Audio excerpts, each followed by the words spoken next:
All right. Okay. We got a Awesome. podcast going on here for the very first time ever on my YouTube channel. Yeah. Today we have a very special guest to start us off. Yunus Emre. He's a Jiu-Jitsu black belt. Got an interesting story to tell. And why don't you tell us a little bit about yourself for the... By the way, first, I'm really happy. Thanks for calling me out. I appreciate the chance. Also, it's the first podcast, right? We're Yes. trying. Man, it's an honor. I've been already following you for a while. We have been knowing each other, for a while as well in Shanghai.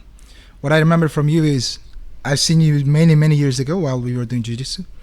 It's been like many years after that, and you still don't change. I don't know how you do that. I look a lot older since the first time I came in. You don't get older, so I have no idea. But a lot of people are puzzled about how old I am. I get a lot of comments from my viewers saying, "For such a young guy, you seem to know a whole lot." And I'm like, I'm 40 in a month. They're like, "What? You're older than me? How'd that happen?" Yeah, man. I wish I was as lucky as that, man. When I first came in, I was a kid in the academy, but now I look like an old fart. But anyways, so yeah, I'm a jiu-jitsu coach and an athlete, or that's how I know. But I'm also doing jiu-jitsu as a business. So I'm trying to run some academies for my team. I'm a black belt under Stanley and Tony Eduardo. Just recently got promoted, actually. I'm trying to stay active, competitive-wise. I try to compete in the Asian and world scale tournaments as much as I can, and trying to share the passion. Awesome. Let's talk a little bit about the state of Brazilian Jiu-Jitsu here in China right now for the folks at home who may not be familiar with the situation here. Yeah. When I first got to China about 10 years ago, Jiu-Jitsu was a very niche sport. There were just a very few pockets of people doing it. A couple in Shanghai Brazilian Jiu-Jitsu, as I remember, was very small. There were a few people up in Beijing. I think Andy Wong, a guy named Chet Quint from the U.S. was teaching there. What was your experience first arriving on the scene? So what happened to me was, before coming to China, I had no idea what I'm going to do here. I was just looking, because I just graduated from the university, and I was just thinking of some ways to, increase my experience, add some stuff on my CV and stuff, because there are a lot of people like me back in the day. I have an industrial engineering major, and there are a lot of people like me, and I was trying to add something on top of me so I can find some jobs easier. Then I was thinking which country to go and stuff. I realized China is a good place to go, and then around those times, though, was a time I started to see what this jiu-jitsu is all about. When I first saw it, I was like, man, this is gay. It would never work and stuff. And then I started to realize, man, this is actually real good. And just before I was moving here, and I was planning to just stay for a year, I found Chet Quint's Academy information online, and I think the second day I came into China. I don't know any Chinese. I don't have any international experience, just by myself and stuff. I actually wanted to go the first day, but the first day I lost my passport. So the second day I straight went to the academy and paid the membership fee and stuff, and I started training there. And I stayed with Chet for about 2 years, and I needed to move to Shanghai. Right now, like I said, I'm a part of Shanghai BJJ. I'm actually right now the head coach in China. But I came into Shanghai BJJ as a very hardcore competitor, and I really disliked Shanghai BJJ back in the day. I was in Club Hero back in the day. You remember those guys? Yeah, man. And now that's closed. They did some shady stuff apparently, and then they need to close down. But around those times, there weren't many academies. About 6-7 years ago, there was Alavanca. I mean, I'm talking about pure jiu-jitsu. There were some MMA people. Alavanca, Shanghai BJJ, and Club Hero was the main three I can remember that was often talked about. And Club Hero died off, Alavanca died off, Shanghai BJJ stayed. Which, of course, I'm a Shanghai BJJ person at the moment, so I'm also happy, about my team. We're growing more and more, but at the same time, I'm very happy to see how the team is developing as well. Now there are a lot of good quality other academies around. We know your academy. There is a new academy in Shanghai, old UFC fighter is there. There's Absolute, there's the AMA. There's many other high quality teams around, and I think it's going to increase more and more. Like back in the day, we had no tournaments, man. We had nothing. And now we have actual competitors, like competitions, international people coming in to compete. It's like amazing. Yeah, the amount the sport has grown, not just in the last 10 years, but I would say just the last few is kind of astounding to me. Yeah. Again, when I first got to China, it was kind of mind-boggling going from, I was living in Salt Lake City, Utah at the time, which was weirdly kind of a mecca of mixed martial arts and jiu-jitsu. There's like black belts on every corner within spitting distance of each other. And then to come here where there was, again, just a few guys who knew what MMA or jiu-jitsu was kind of astounding.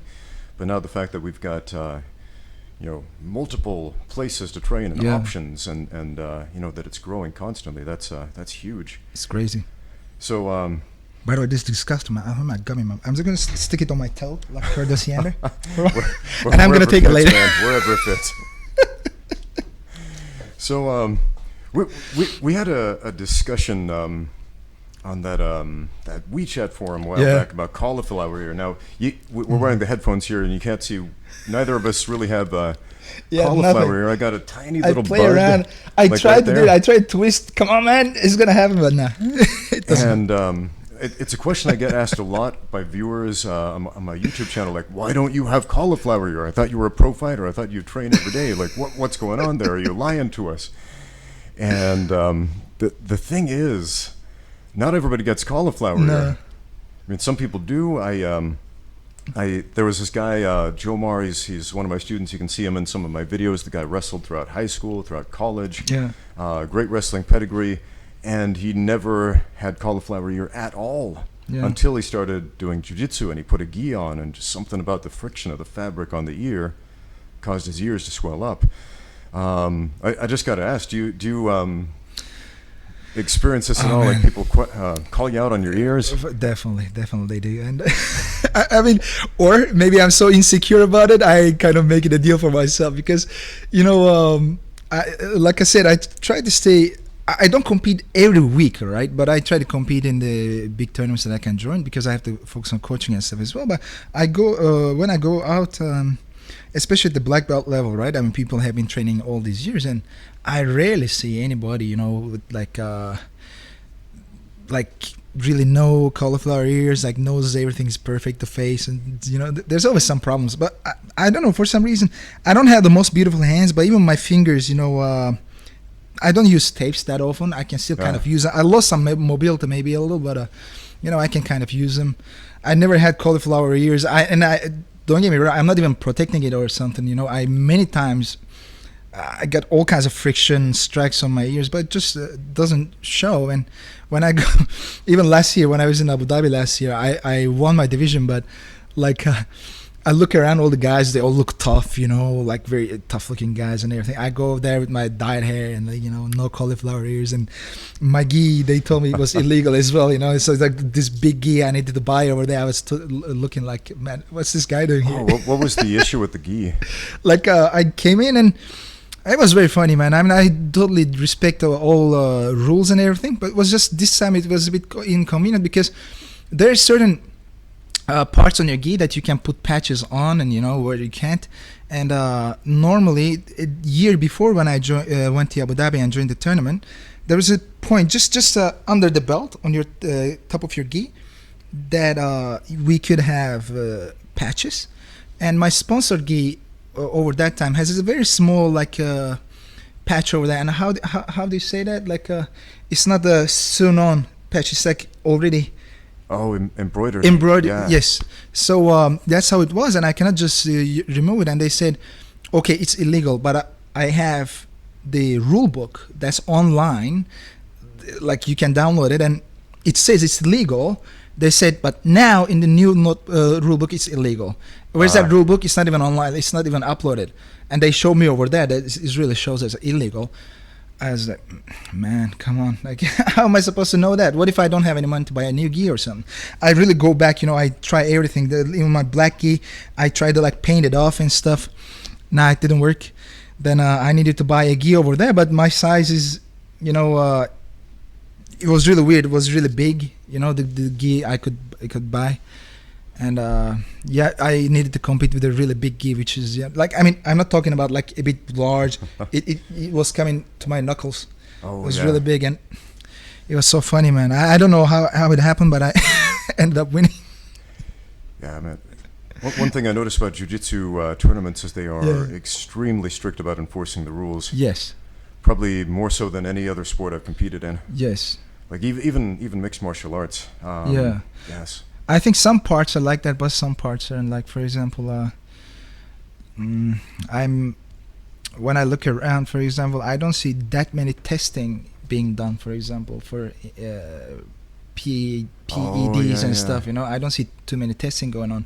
I think, for example, some MMA tournaments are more aggressive on that. I think Jiu-Jitsu has very recently have been going a bit more aggressive. Some of the athletes were sharing some of their clean reports and stuff like that, and hopefully that becomes a thing in the future more. But like you said, for example, for clothing, for the rules you can apply, like for the techniques you can use in the tournaments, so yeah, it's kind of, you know, jump on you for the fouls. But yeah, that's a great point about drug testing, because man, yeah, it seems like every time there's a UFC card I get excited about, it gets pulled because of you know, drug testing. Yeah.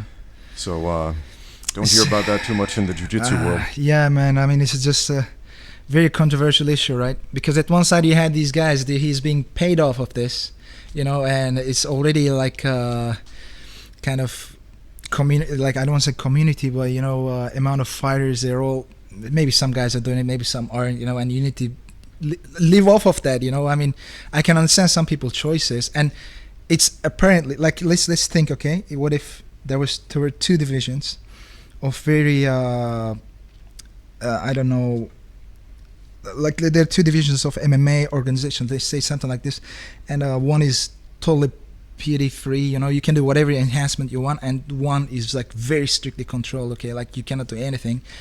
I mean, come on, as an you know, viewer, it would be much more interesting to watch the first one as well, you know what I mean, if people are getting paid. And so I think I don't mind even, you know, I'm kind of okay for that, but yeah, it gets complicated, man. Like you said, I mean, I want to see some of these top fighters fighting, you know, and they're already getting a lot of money, and you know, it's already the top of the top of the top. So, and then it gets canceled. If there was a take anything you want division in the UFC, I would totally watch that. You know, you would. Yeah, definitely. I mean, we can say the same thing for like the NFL, NBA, whatever. If there were any kind of sports, like these guys can do anything they want, anything. Like there are even some new stuff coming up, and they're gonna try it on them.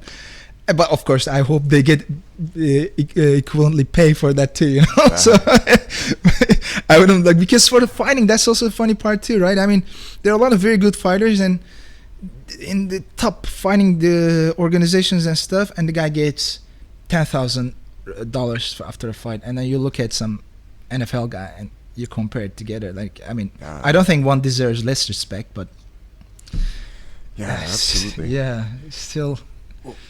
One thing that's really interesting, that comparison between those professional ball sports, football, baseball, basketball, and combat sports, is the fact that you know, these guys, baseball players, for example, they will risk so much money, like $1 million contracts, multi-million-dollar contracts, for the opportunity to perhaps get a slight increase in strength or performance from performance-enhancing drugs. And baseball, compared to, say, mixed martial arts or jiu-jitsu, there's not really that much movement. I mean, when there is, it's fast sprinting, you hit the ball really hard, but then there's a lot of hurry up and wait that goes on. Compare that to you know, martial arts, combat sports, where I would say that there's often, not always, but often a culture of how can I put this? This idea that strength and power doesn't matter, or that's of secondary importance. Now, one thing I know about you, because you're always posting on social media about your workouts, and I think that's awesome, because a lot of jiu-jitsu guys don't emphasize strength training as much as I think they should, and you definitely do. Yeah. So how would you say that's made a difference in your training? Oh man, that's so controversial when it comes to jiu-jitsu, because like you might know, maybe I upload some videos and stuff in China as well, but they're mostly in Chinese, and especially in China it's very controversial, as in should power be involved in jiu-jitsu or not, like stuff like that. And I understand jiu-jitsu fighting, not even, I don't think it's only for jiu-jitsu, I think all sorts of fighting, technique should be always first and utmost. That's the thing you're gonna rely on the most of the time, what you have to rely on most of the time. And jiu-jitsu is the same. And the whole magic of jiu-jitsu is like you can be technical enough, and you can be able to beat guys that's much bigger than you, if your technique is enough, of course. Maybe as a 50-kilo guy, for you to beat up a 90-kilo full muscle person, maybe you need to be at least brown belt or black belt. But I think still something. Before you had no chance at all, no chance, even just to survive. I think being able to survive someone like 40 kilos heavier than you, that's something quite good, right? So definitely technique is always most important. But there's this thing, I think, a misconception. When you start training any kind of like conditioning, strength, power training, whatever, it's like that means you're not technical, which is total bullshit. Sorry. I mean, as a fighter, especially if you're competing, you need all kinds of advantages. You want to be strong, you want to be flexible. I'm not saying you have to be the strongest guy, but it helps, just Definitely. Put it in your pocket. Just don't rely on it. Use your technique as well as you can, and just add it on top when you need to. Being flexible helps. Being mentally tough helps. Like all these kind of things help you, and power is just one of these things too. And this is our body, man. I mean, we don't have a second chance, like I cannot be like, oh, I have this body, but I kind of get tired of this, let's change it. Let me get a new one. Like, it doesn't work like that. You have to take care of it. You have to get it strong for injury prevention and everything. So I'm totally for training strength or power or whatever it's that you like. And the other thing is, because people kind of sometimes shun training in these kind of things, they don't know well enough as well. There's a lot of bullshit going on. I mean, I love these guys, but just very recently I saw social media. You see, like, this is all like natural. I don't even take protein. Man, protein powder is made from like whey. Just kind of some sort of water. It's food. It's a basic macronutrient. Yeah, I mean, come on, it's like this is all the things people already know and move forward already, like on top of that. But still in jiu-jitsu there's all this information pollution thing going on too because of this. I think I'm all for it. I try to share the programs I do. I try to share my technique, my form, try to share like my 2 cents about it, how it could help jiu-jitsu and stuff. And I think that's kind of quite important. What we're doing is still, especially if you're competing, it's kind of a sport. You have to take care of your body, man. You're using your body, which you'll have only one, and you have to take very well care of it for jiu-jitsu. So. Absolutely. Right? Well, one thing I always tell my students is that technique to me is an efficient use of strength and power, not a lack of it, nor not a replacement for it, but an efficient use of strength and power. Yes. Whereas bad technique, poor technique is an inefficient use of strength and power. Perfect. Actually, you put it very well, because I was just trying to explain. For example, I was teaching a technique just last time, and I tried to make the students understand that for sure there's a certain part, like for example, let's say, okay, I need to add some power. And actually power is also funny, right? Like, even it's simple physics. If you don't use power, you cannot even scratch your butt, okay? We have to use our muscles and stuff. So every work needs certain power and time. But anyways, I was trying to explain them, look, if you just do this, there's a chance sometimes I can use my whole body's power. I can add my back, my arms, my legs, everything against maybe just his shoulder. And I think that's a fair exchange, because if you can do that, you can even apply it to much bigger people. And I'm not saying you should go there and constantly keep using a lot of power, get yourself tired and just power everything out. That's horrible jiu-jitsu. But there's going to be even some time. I mean, if I'm in a tournament, okay, and I just passed someone's guard after like hard work, and now he's trying to escape and I have 20 seconds left, and I'm controlling him in some key locations, and I need him to not recover. But if I'm not gonna be like, okay, let's do good jiu-jitsu. Man, fuck, I'm gonna hold that like, I'm hanging out for my life. I'm gonna use everything I have. That's a smart time to start depending on it right now. Oh, absolutely. That reminds me of a fight I had against Leandro Issa. I don't know if you've heard of him. He's a jiu-jitsu black belt. Won a bunch of championships back in the day. And this was my first time fighting a jiu-jitsu black belt. Yeah. And I was still kind of under the impression that, jiu-jitsu is not about using strength and power. The dude gets on top of me, and he's going for a Kimura, and I'm thinking, okay, I'm just going to pull my arm in really tight here. And he did something that shocked me to the core, which is he just used all of his strength and power to rip my arm away from the body and then finish that Kimura. And I was like, but that's like cheating. He used strength, he used power. But then afterwards I thought about it logically, and I was like, if the only thing stopping you from winning a fight is flexing your muscles a little bit, then do it. Yeah. Why wouldn't you? Yeah, exactly, man. I think we should always, whatever happens, man. Sometimes you lose, sometimes because of technique, power, whatever. People, that's the funny thing too. Like you also pointed out another good thing. A lot of times that's gonna happen.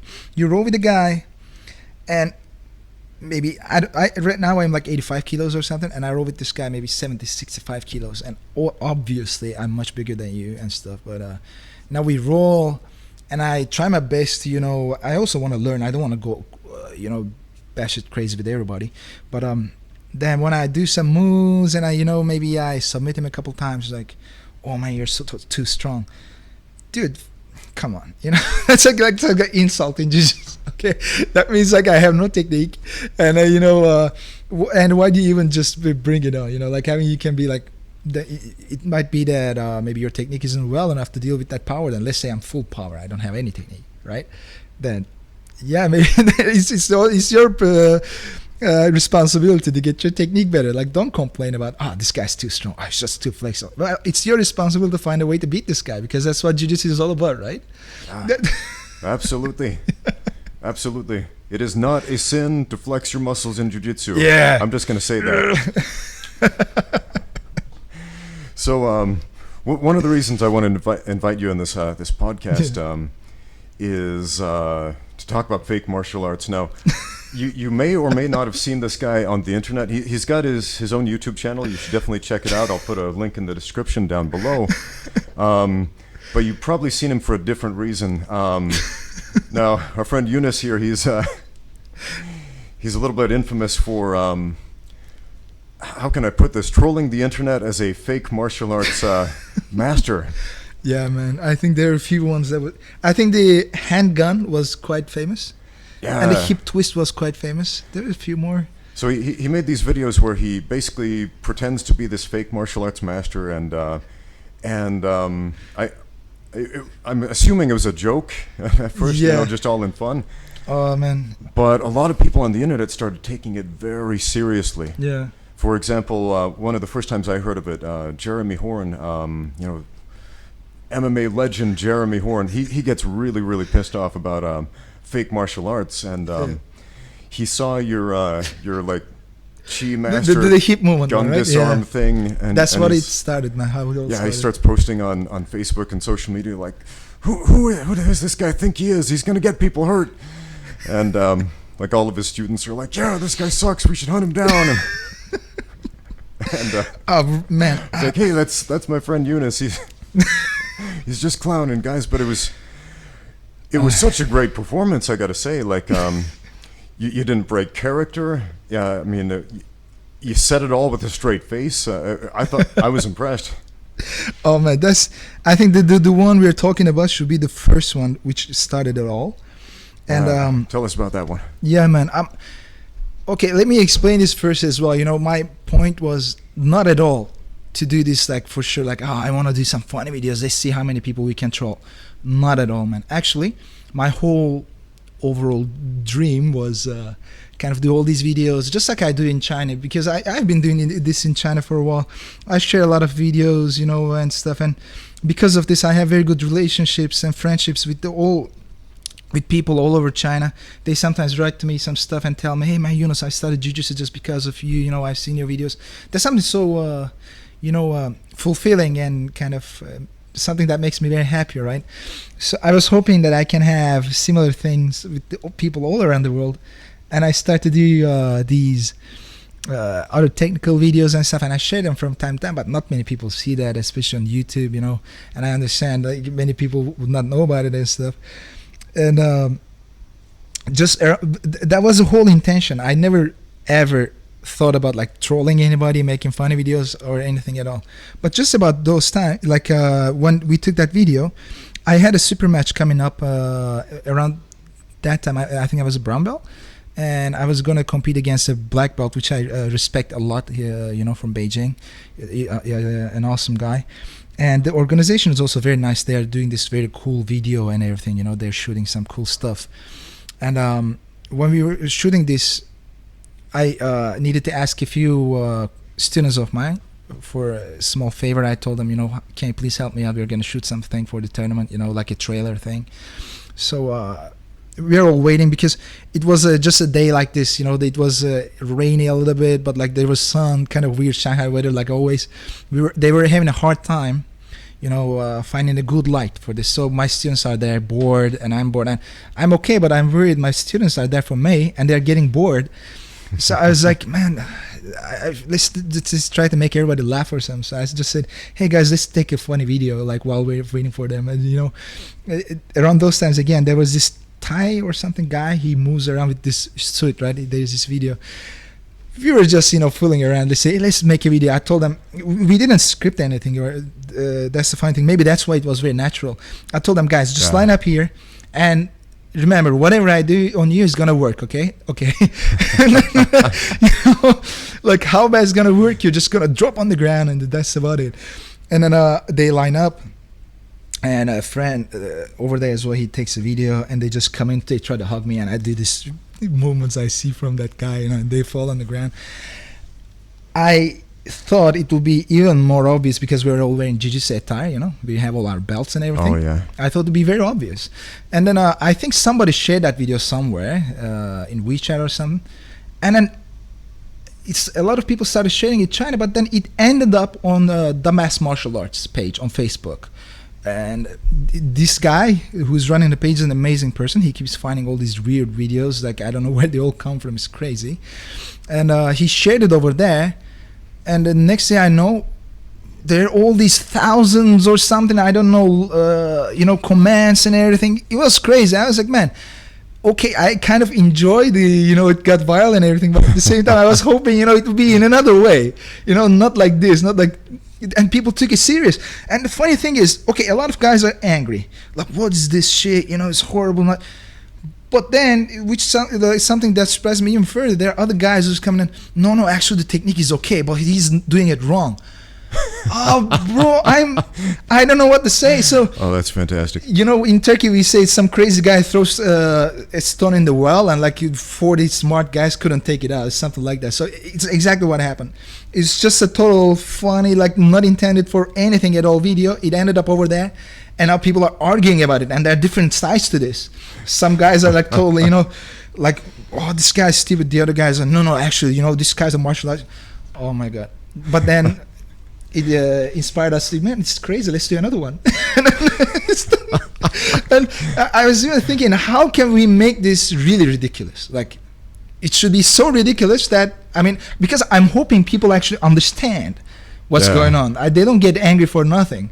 So one of the videos was, I have a few, but one of the videos which got, I think, the most famous in those series was the handgun thing. And you know, I told my student, you know, he's a purple belt in jiu-jitsu, and he has like MMA experience and stuff. He comes in and holds his weapon, and I'm like, okay, I circle it around, and I try to choose like stuff as ridiculous and wrong as possible. Like I'm circling the weapon in front and stuff, so you know he can shoot me a couple times if he wants to. And I wait for him to shoot, I say, and then I think that was the key thing that hooked everybody. And I did these monkey's hands and all kind of weird stuff. And man, I think to this day it got like more than 1 million views. It's crazy. And then I started uploading some other videos. I don't know if you've seen, like I have this guy you might know, maybe Paul. We were doing some class with the dummies on the ground and stuff, and I showed him some stuff. And every time we used to turn the dummy forward, it swings the arm, right? It swings the arm. And when I was showing a technique, it hit me in the face a little bit. I thought it was very funny. So I gave the camera to Paul. I said, okay, now I'm going to do a technique. I'm going to pressure and stuff. You film it, right? And we started doing that, and I was doing the pressure. I let go of the hand, and I move my head to the side so the dummy slaps me in the face. And I make this sad face and stuff, you know. Fail Army bought the rights to the video. It was crazy. Oh, wow. Because I wanted to make it more like, you know, useful knowledge, you know, teaching, and this got much more attention. That's really funny. And it is so. One thing that's fascinating about the internet is how you can totally become famous for something you never set out to become famous for at all. Yeah. Like, man, I spent like 12 years making YouTube videos about all kinds of different things, and then the first time one of my videos really caught the public attention at all, it was this women's self-defense video that was going around, and some people were sharing it, saying, yeah, check this out, this is good information. I looked at it and I thought, this looks terrible.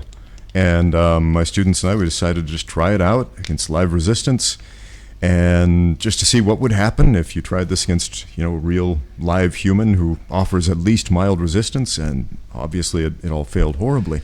And I didn't think too much of it until just a few months ago, Joe Rogan, you know, the UFC commentator, podcast guy, he shares it on his Twitter account. Yeah. Then all of a sudden, thousands of people start subscribing like on a daily basis to this channel, and now it's up to like 30,000, down from you know, next to nothing. And it's kind of shocking how the internet gives us this opportunity to just wield this enormous power. Well, certain people with a big following wield this enormous power. With a click of a button, they can grant you a little bit of fame. Exactly. And again, not necessarily for the reasons that you want. Yeah, and then it ended up a thing, man. I mean, I started doing other stuff too, you know, online. I did put some stuff on Instagram, like slapping the dummy and all kinds of stuff. There was the video that got a lot of likes.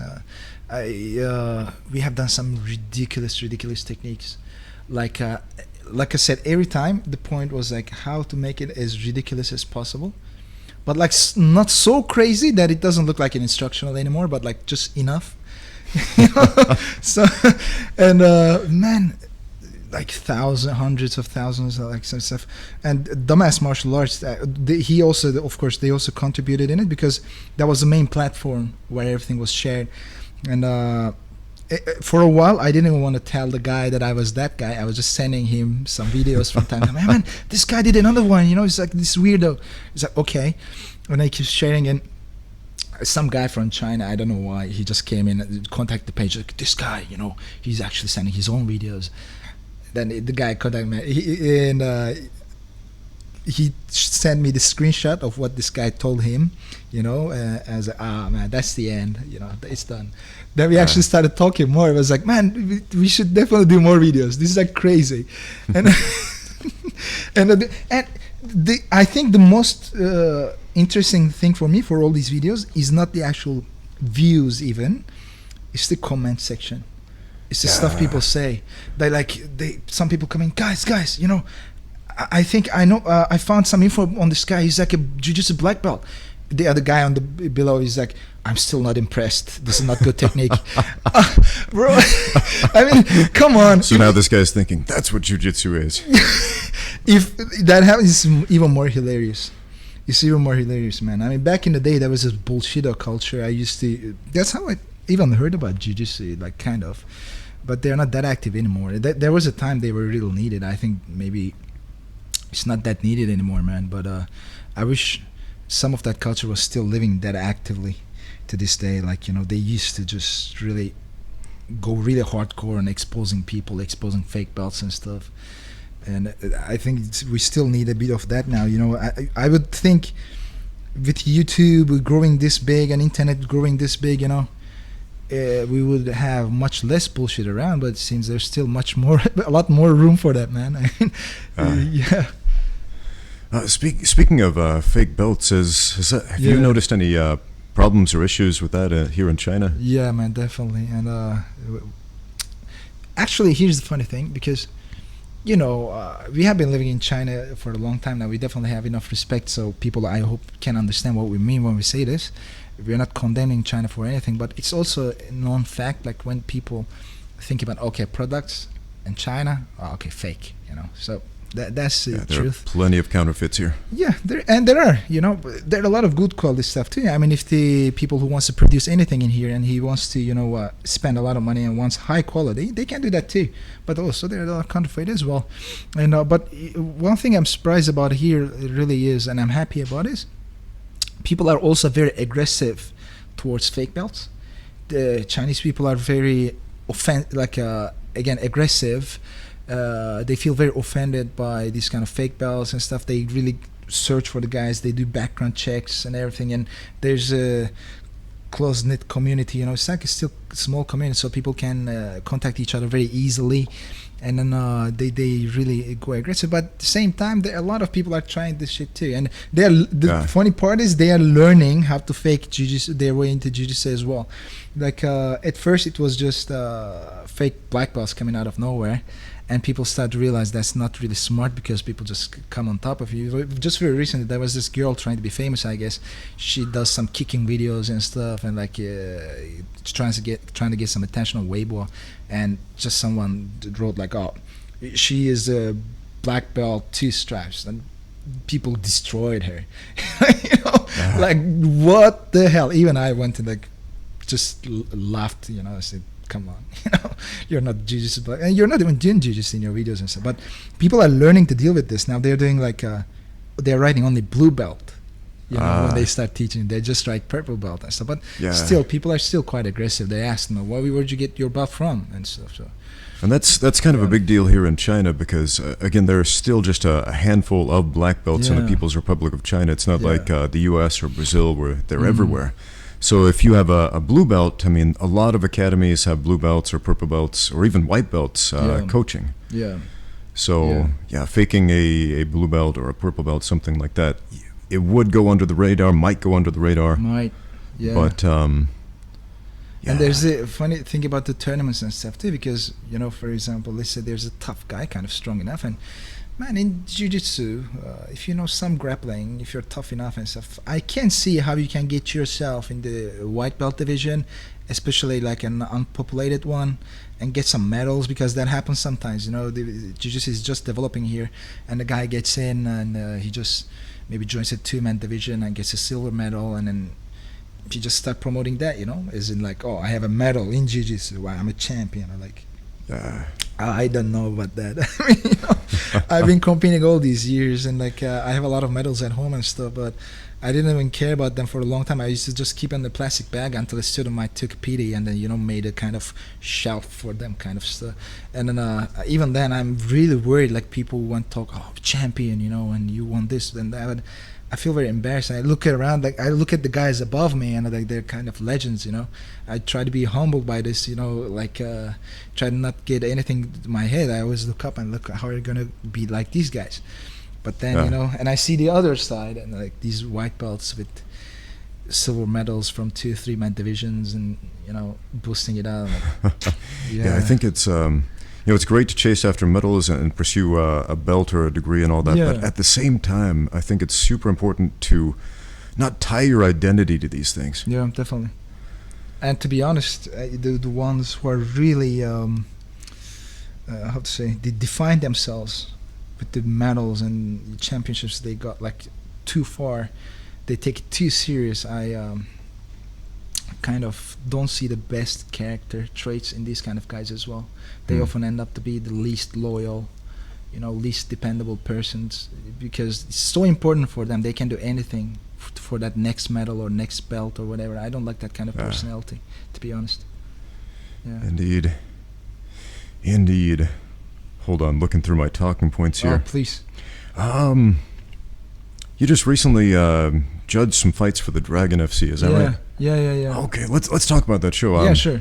They had a show, their first show a couple of years ago. I actually reffed there, And I was really impressed by the quality of fights there. And Yeah. I didn't see this last one. I guess it was closed off to the public because of the Because of the typhoon. I think the one you ref, I was also supposed to work there.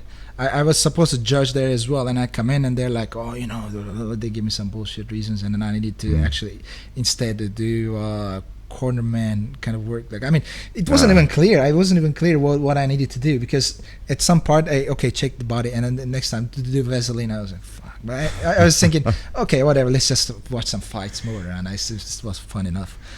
Yeah, it's interesting when I first got here to China, like MMA was so unregulated and so disorganized, and you'd show up for a fight event and they tell you like, oh yeah, we're doing UFC rules, then they'd be doing soccer kicks to the head and things like that. Yeah, I think even now it's still kind of a little bit unorganized and stuff, you know, because I rarely do, I sometimes do from time to time these judging events and stuff, but try to not really get into them too much, because to be honest, even though I did many times and I did some like a good tournaments for China as well, man, you know, they don't sometimes pay. It's not very clear what kind of rights you have, you know.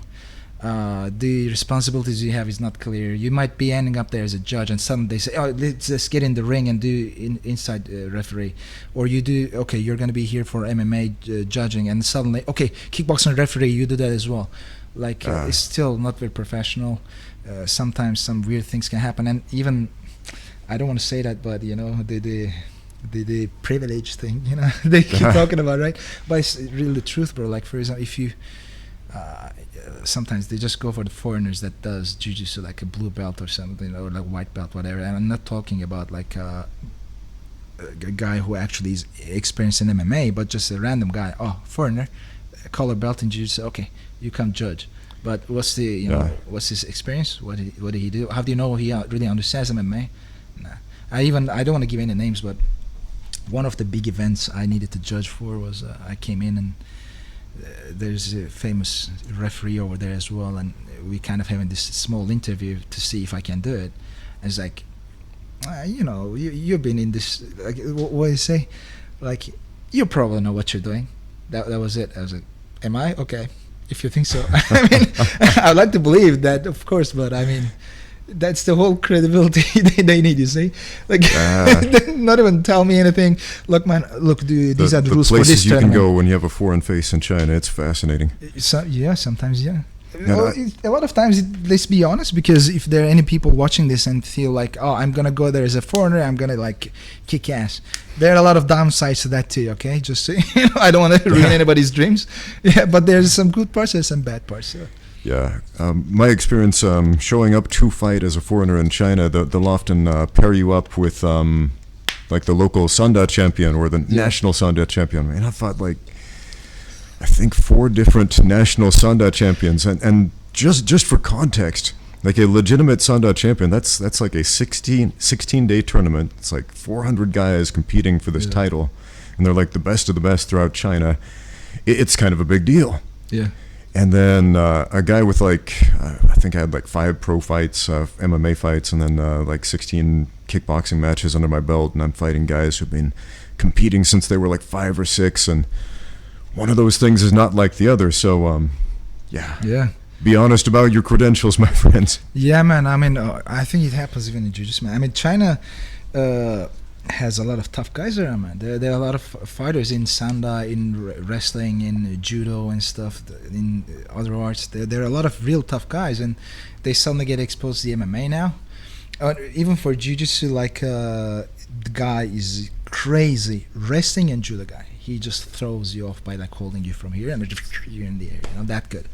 And then he comes in and he joins the white belt division in a jiu-jitsu tournament. Well, you know, he would destroy like even purple belt division maybe, but then, you know, that's actually one of the downsides, I guess.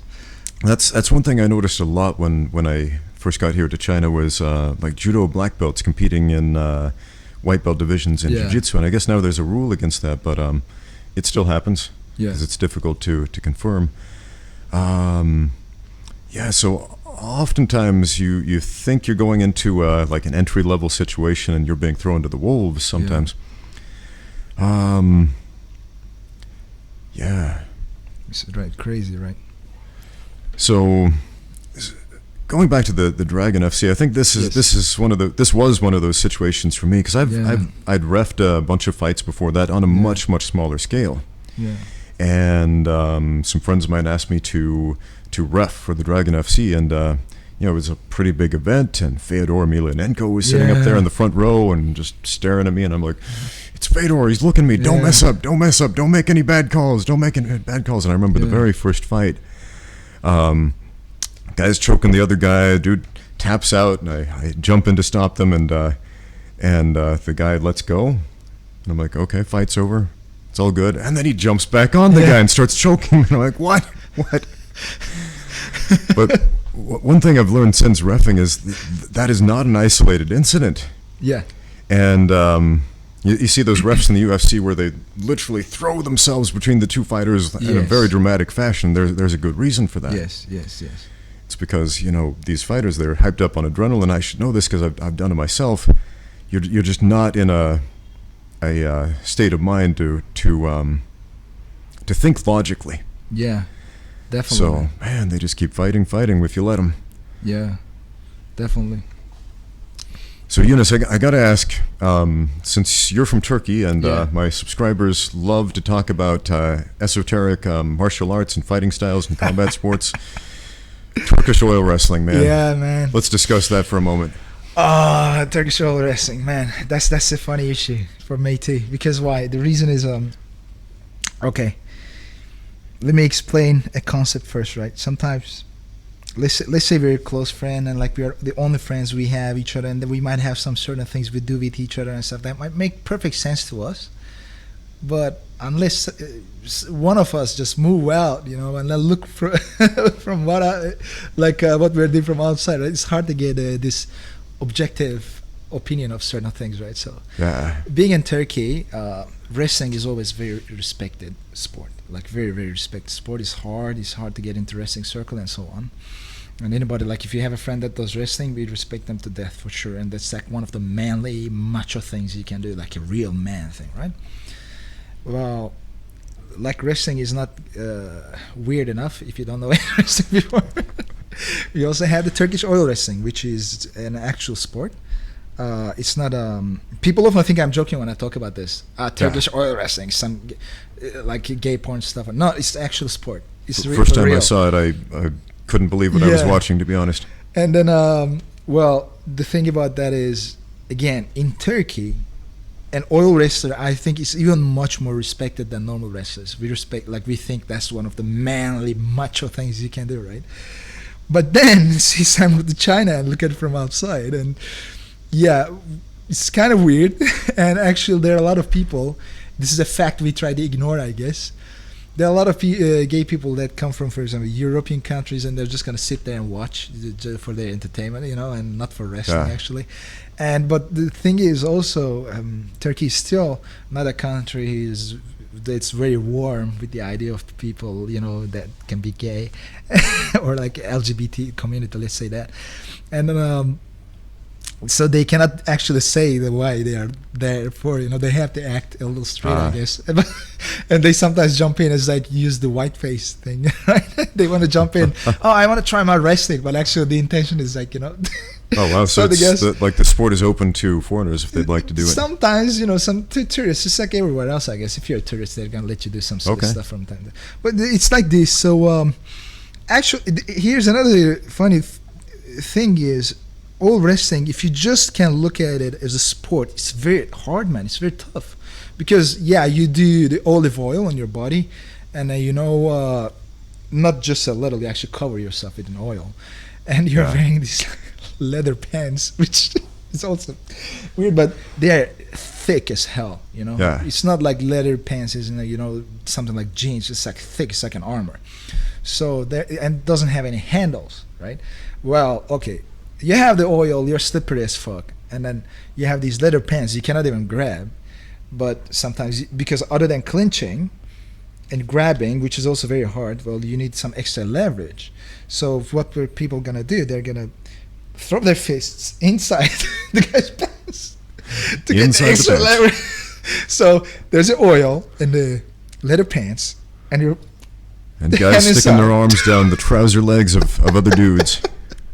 And again, from an outside perspective, this seems very strange. Again, my eyes just popped out of my head when I saw this, like, what? Okay. Well, you have to be a hardcore wrestling fan, like actually someone that really understands grappling to really, I think, understand how tough all that stuff is. But yeah, it's also a little weird. I mean, I don't want to say weird. Then it's like I'm talking against the LGBT community. No, I mean I support everybody. If you're gay, you're gay. I don't mind. But it's quite gay. Yeah, it looks, you know. I mean, I'm a Turkish guy. To be honest, I love my country. I love our culture and everything. And back in the day, maybe it would make more sense because maybe some of the culture, you know, about like being gay or something. Maybe some of the things are more different than back in the day. I don't know. But yeah. Yeah, it's interesting though. One thing a lot of people don't realize is they actually grease themselves up for a lot of sports, like traditionally in Muay Thai and also in Sanda, the fighters will grease themselves up.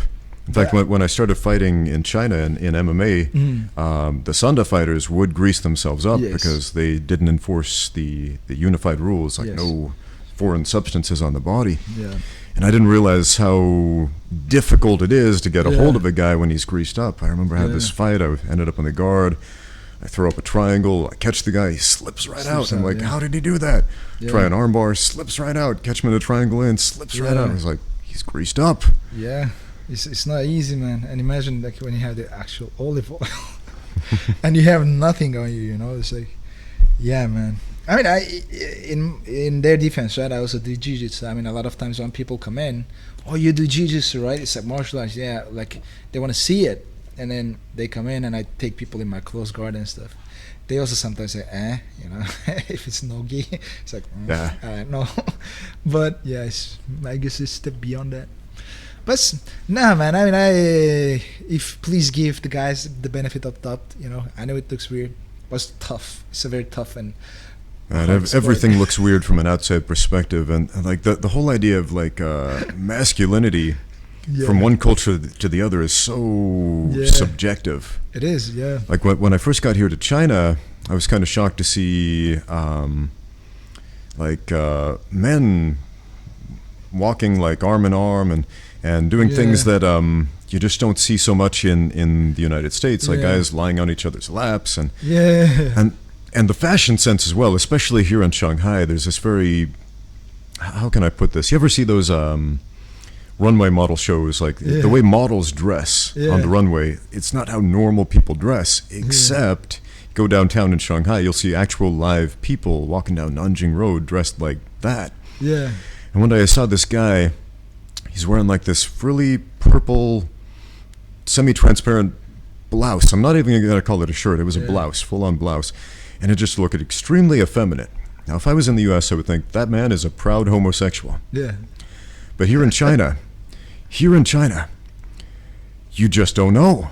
Yeah. You just don't know because, again, the culture has a very different sense of masculinity. To him, it may just be, this is high fashion, this is cool. That's why whenever they see us, oh, you are very man. That's very, very famous, quote from Chinese ladies. Chinglish expression, you're very man. I have a lot of taxi drivers, when I ride in a taxi, I stopped riding in the front row for this very specific reason. They would grab my arm hair and start pulling it, because you don't see a lot of super hairy Chinese guys, and they'd be like, oh, hun li hai. Like, oh, you're so strong. Yeah, the you got beard this arm hair. as well. Yeah. And I mean, all the fashion thing is also very different here, man. I mean, sometimes I look at TV and stuff, and there are these guys who I cannot tell if it's a guy or a girl, man. I mean, and I'm asking my wife, who is this person? She's like, oh, the girls love him. I was like, man, if that guy wears girls' dresses and moves around me, I don't know why I would, react like, I would be like, it's like, I don't know, from my angle, it looks exactly like a girlish, I don't know. I don't want to say gay. Quite girly. It's just a totally different aesthetic. Yeah, and again, look, I want to make it clear, I'm not judging or anything. It's just, it's perfect fine. If that's the look you like, perfectly fine. Doesn't mean anything. I totally respect everything. You know, if you want to dress up like a girl, do it. I don't care. But yeah, you know, like you said, the understanding of masculinity is kind of a bit different.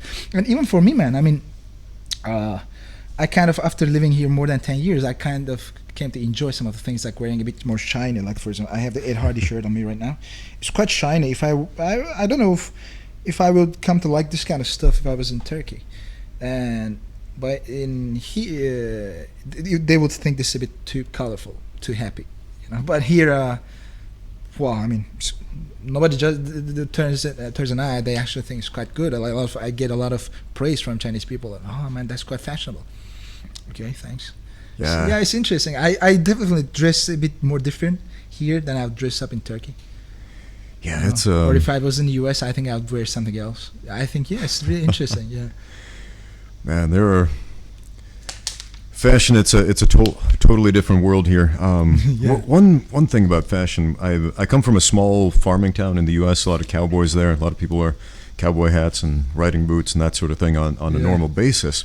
Now I've got a riding hat, cowboy hat, and all that stuff. And whenever I wear it, especially in the month of October here in Shanghai, people are like, "That's a great Halloween costume." I'm like, "Thanks."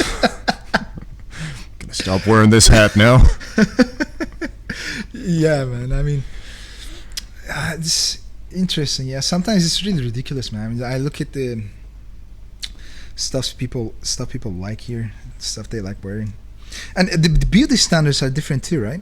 Like, I always hated something about myself, that my legs will not grow no matter how hard I try. They're gonna be staying behind my upper body. I had this problem for the longest time. Right. So I mean, Finally got them to grow a little bit. yeah. Luckily, I mean, we can improve, like you said, a little bit, but stuff. But still, it looks always behind them upper body, right? No matter like how I do, it's the genetics. But then I want to get thick in the lower body too. But then my wife or anybody says, no, you want to have skinny long legs. I'm like, but I'm a guy. I don't want to have skinny long legs, you know? Because it was already hard for me to get used to the like all these Asian ladies who wants to be skinny and long legs. Like, for me, it's like, Yeah, your wife is Chinese, right? Chinese, Okay. yeah. I want to see meat, man. I mean, the girls as well. I want to see meat. I want to see some butt. I think that's what's attractive. But Yeah, they the don't Chinese like it. body aesthetic, it's so different. Yeah. Like a lot of times I would tell people, like, they would say, "Oh, you're a fighter. Where is your muscle?" And I would be like, "I actually have visible muscle striations." I mean, what are you talking about? What they meant was like just being a really thick, even fat guy. They'll call like muscular, Yeah. and that's very foreign to me. Yeah, very interesting. But especially, you know, the legs thing, I'm still not used to that. Even the guys, I've seen this conversation like, oh, you look at his legs. Wow, such long legs on the guy. Yeah. Is that a selling point? I don't know, man. I mean, wearing all these like really skinny jeans and stuff, like this, like really weird. Sometimes I had no shirts. You know? Yeah, I know. You train a lot of Chinese clients, a lot of Chinese Definitely. students, right? Mm-hmm. Now, I've had this experience with my Chinese students, especially the women, that they're very concerned that if they basically lift a weight or start training in combat sports, that they're going to turn into the Incredible Hulk. Yeah. And That's so funny, man. Like I can understand if you don't want to be a Hulk, okay? But like, you know, I'm explaining, you know, the benefits of the sports and jiu-jitsu and stuff. You know, you can get trained, you can get fit, and then some ladies, but if I do that, I'm gonna get muscular. I'm gonna get strong. I'm like, and that's good. So I mean, well, that's a good thing, right? No, they don't want to look muscular. They want to get skinny. And okay, but you know, for example, again, that's my beauty standards. I don't judge, like I don't impose it on anyone else. But you know, you're a lady. You might actually like having a butt. You know, like just grow the muscles. Yeah. That's a feminine thing. That's kind of quite cool. You know, like I don't should get too thick, but you know, you can put on some meat. But no, they want to be skinny fat. They want to look weak. That's really weird. And I have to explain them, look, even if you want to, it's not that easy to put on that much muscle anyways. Oh, absolutely not. It's not easy. It's for a girl.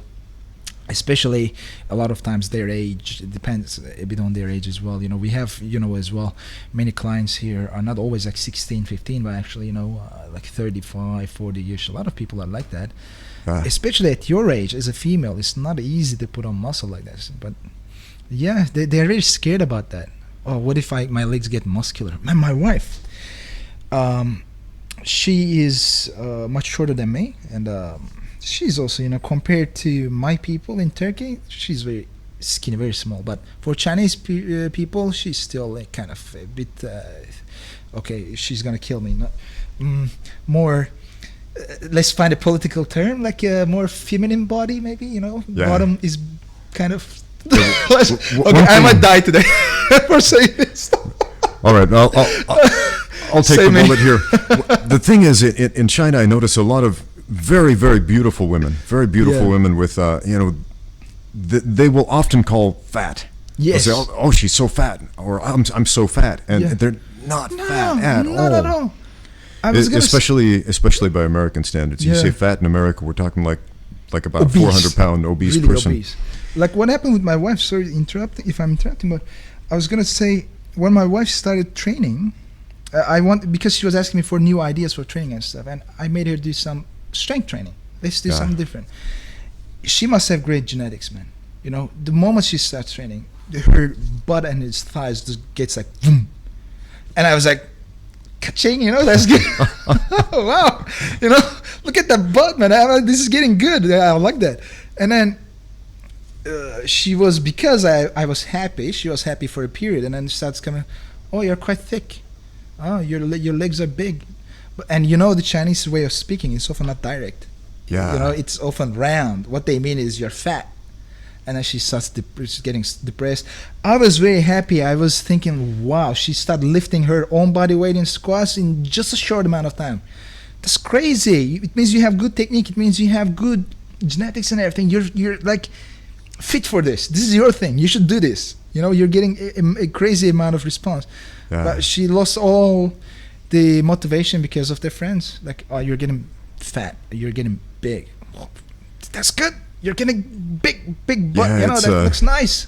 It's such almost an overbearing part of the culture here to stress that women must look this very specific way. Yeah. I used to work at Shanghai Normal University. I taught some American culture classes. It was kind of like a social studies class there. I taught for a couple of years. And one day we had a discussion about aesthetics of like faces and bodies and whatnot, because it's something that the students were interested in. They were asking me, like, what does the ideal American woman look like? And I was like, man, the American women can look like anything. Anything, right. I asked them, well, I don't know, what does the ideal Chinese woman look like? And I thought I was asking a rhetorical question, and they gave me an answer. They pointed to one of the students in the class exactly like her. This shape of face, this shape of body, this thickness of muscle and whatever. I was like, really? Wow. They pinpointed it almost to a science. Right. It's hard to get surprised, and when you see people going like, for example, Korea, and after all these surgeries, they all look the same. They're not trying to look like different people. Maybe I always wanted if my face was skinnier or I was like bigger. They're all trying to look like the same person. And China as well, I think, is kind of like that. You have to be like, how about for example, skin? It has to be white.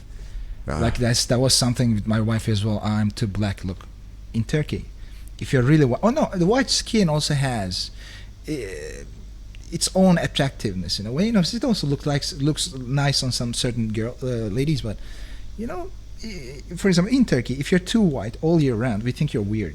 We think you never go out. We think like because we're all covered by sea. Sea is everywhere. Just go swim, and you don't do that. You're always in the room. We think you're weird, man.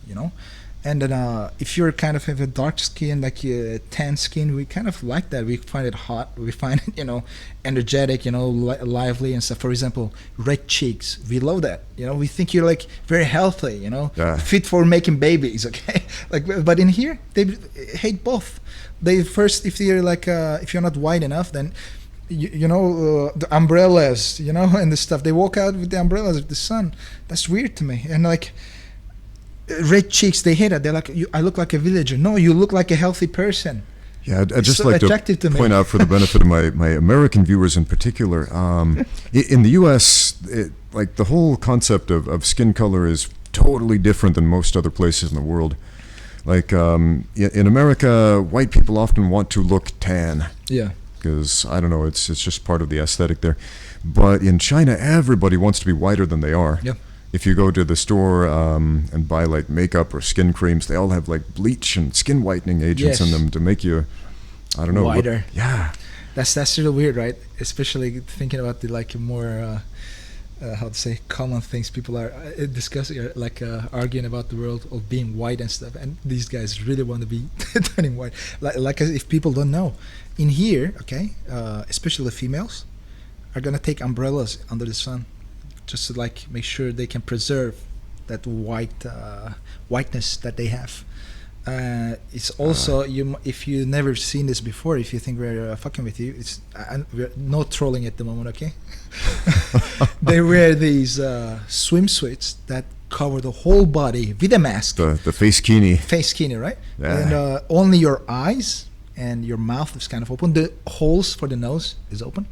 The orifices, right? Anything else is closed. So, yeah. Full skin coverage. That's really weird. Isn't it? That's real weird. This turned from a conversation about martial arts to Chinese aesthetics versus Western. Yeah, if you give us 2 more hours, we're gonna start talking about the fashion trends and It's an interesting subject, though. People need to know. People need to know. Oh man. Let's talk about self-defense for a minute. I think it's impossible to talk about combat sports online without people in the comments saying, well, what about the streets? I don't think that would work in the streets or whatever. What if the floor is lava and the guy has a rocket launcher and like it's raining nails? What are you going to do then, huh? Exactly. Oh my God. I mean, I think self-defense, there's a reason I think the whole self-defense world is full of bullshit, okay? It's such a polluted area, such a gray area, like nothing is clear there.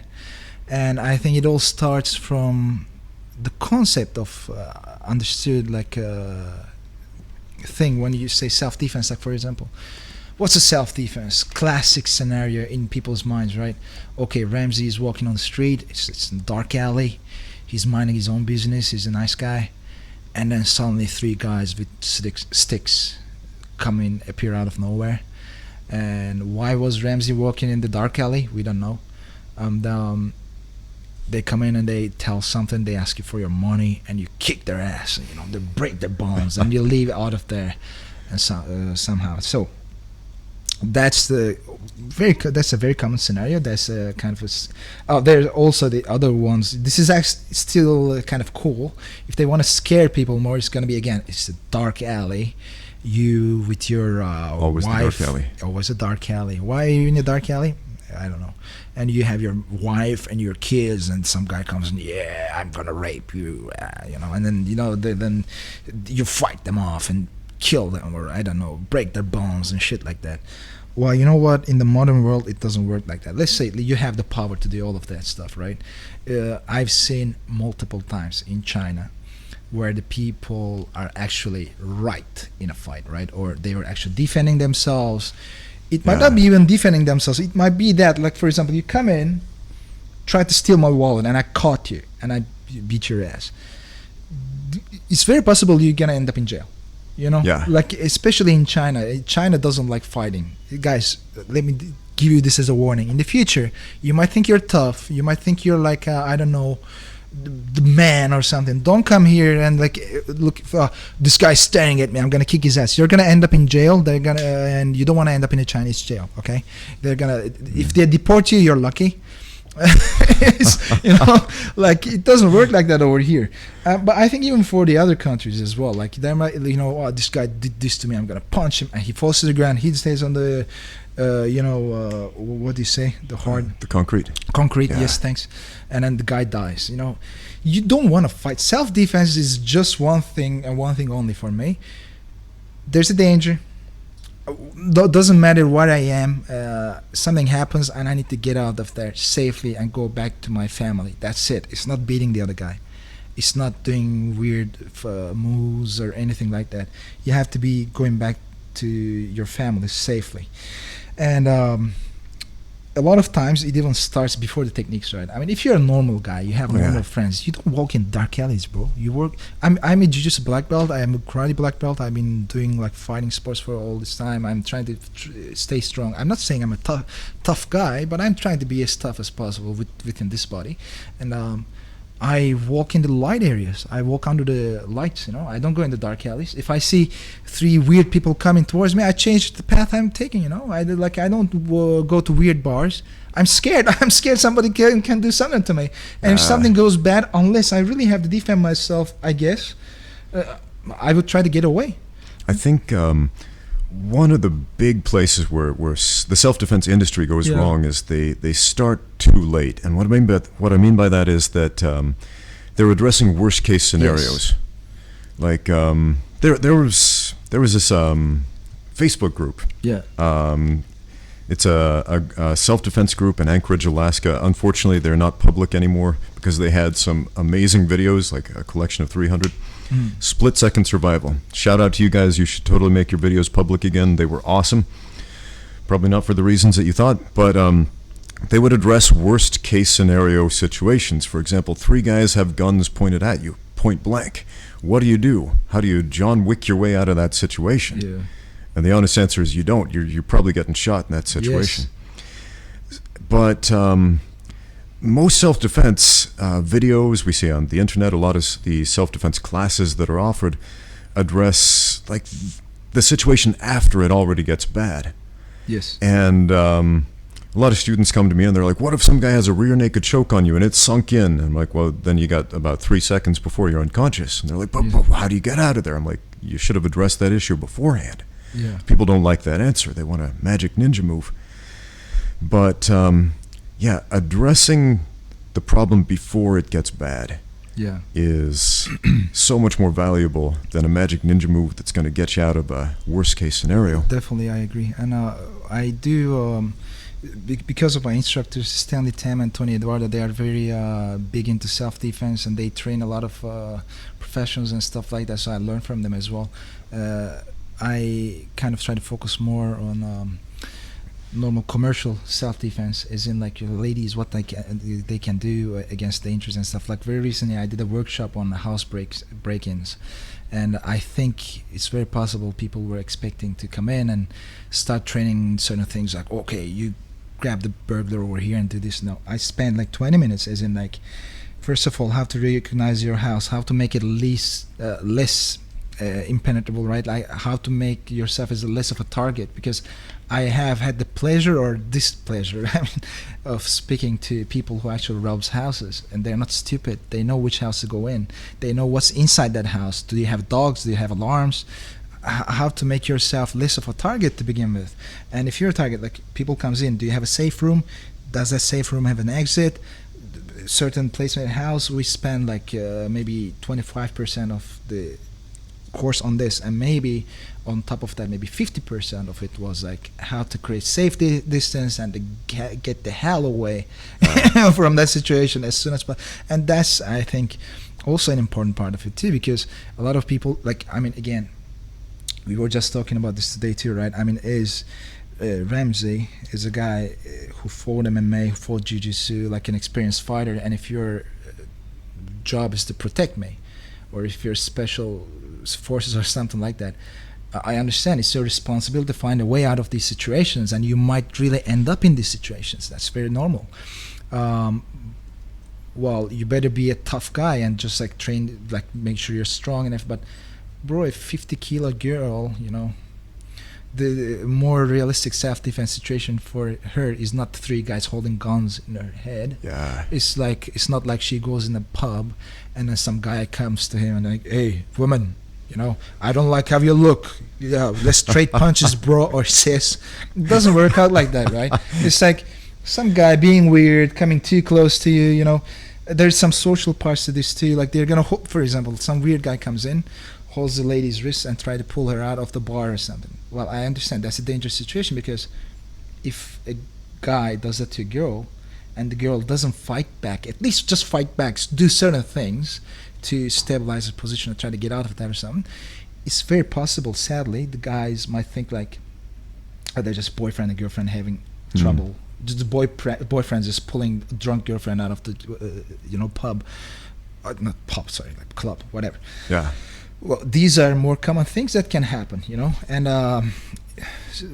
people don't focus on like it's a lot of times more social. I think if I would ever need to defend against a knife attack, I would probably think it's not like, for example, again, I'm in a dark alley and suddenly some guy comes in with a knife. Yeah, I'm gonna stab you, man. And it's not like that. It's gonna be like probably nobody advertises a knife attack. Like it's probably gonna be like maybe my wife was she's pregnant, she's having this emotional stuff going on, and she suddenly turns on me like, oh, shut up. And I need to, hey, hold on, just grab the knife for a second. Hey, calm down, baby. What's going on? It's gonna be something like this. Is gonna be more like in a different social environment than what we think about. Because one of the best instructions I got about self-defense was like this. Okay, Yunus, my instructor asked me, what are you gonna do? This was before I came to Shanghai BJJ. You're in Brazil, some guy comes in, holds a weapon on your head, your wallet. You're like, well, look, even this is important, right? Your wallet, okay, you understand the dangers. It's better you give your wallet. Oh, here, you reach here. He's gonna kill you because you're reaching for something. What if it's like the guy doesn't know? He's already like high on drugs, he's on adrenaline, whatever, and you're reaching for your pocket. He might kill you. Boom.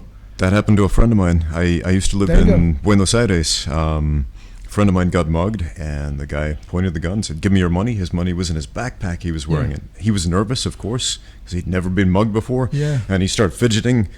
And, robbers have very poor trigger discipline. Yes. Right? They've got their fingers are there already, and yeah. if they're already nervous, and if you make them more nervous, the chances they will pull that trigger, squeeze it just a little bit, that's all it takes, are tremendous. Yeah. So I've actually been mugged 6 times. Oh, my God. 6 times. Where do you live?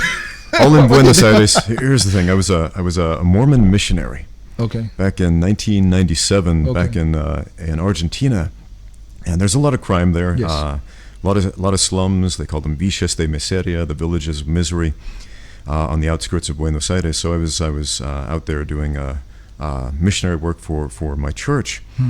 And I don't know if you've seen the Mormon missionaries, but they wear a nice suit and a tie. Yeah.